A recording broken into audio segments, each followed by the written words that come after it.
Since the beginning of time, there have always been leaders to emerge from the masses, and a few rise to such prominence that long after they have departed the battlefield of life, their memory is preserved down through the ages for each new generation to discover.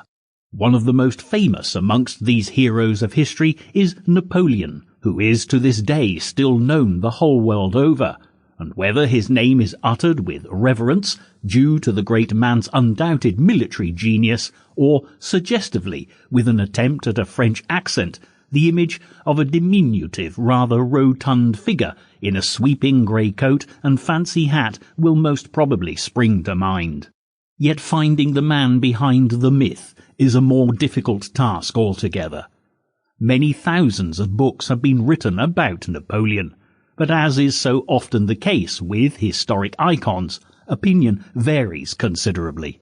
On the one hand, Napoleon can be considered a true-hearted and patriotic revolutionary with a tantalizingly tactical brain, exceptional leadership qualities, a mastery of combat skills, an ability to organize and finance better than any government administrator, and a natural affinity for military strategy that was, quite literally, beyond compare.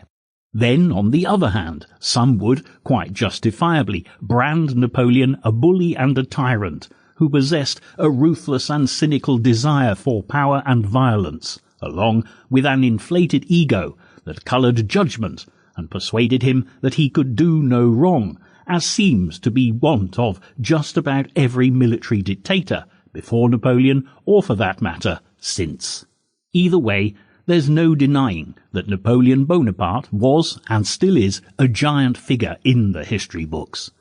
And for those of you who know a little about him, and are willing to challenge the usage of the word giant, then drop anchor at once. For Napoleon was not a short man, as history would have us believe. When he died, the official measurement of his height was 5 foot 2 inches, but this was taken in French measurements. On the imperial scale, widely used throughout the world, that measurement comes out as 5 foot 7 inches. Rather than being short, this numerical anomaly made Napoleon taller than your average Frenchman of the period. Another reason why Napoleon is often perceived as a vertically challenged leader is due to a nickname given to him, Le Petit Caporal.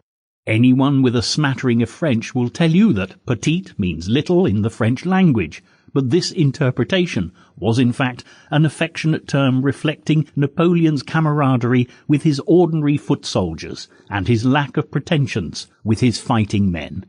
Regardless of which version of Napoleon is to be believed, evil dictator or inspiring military leader, or perhaps more likely somewhere between the two, this journal will look at his truly fascinating and eventful life, following his progress from the wildly beautiful island of Corsica to his coronation as the Emperor of France and final defeat at the Battle of Waterloo.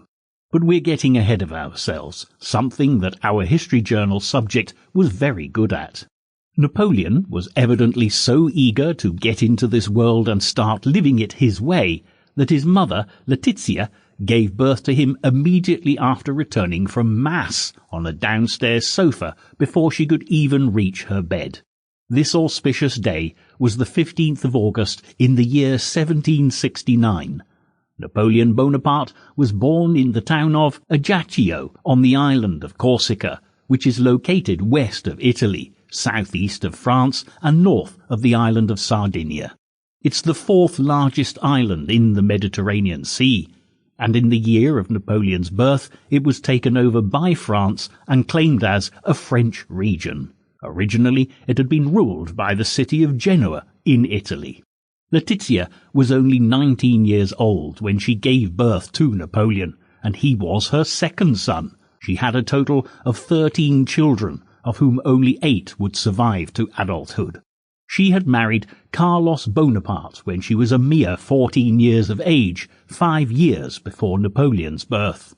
Carlos came from a family of minor nobility and was an attorney by trade. He was also the representative for Corsica in the court of King Louis XVI of France. Of Napoleon's parents, Letizia was certainly the dominant influence, with Carlos away for Sample complete. Ready to continue?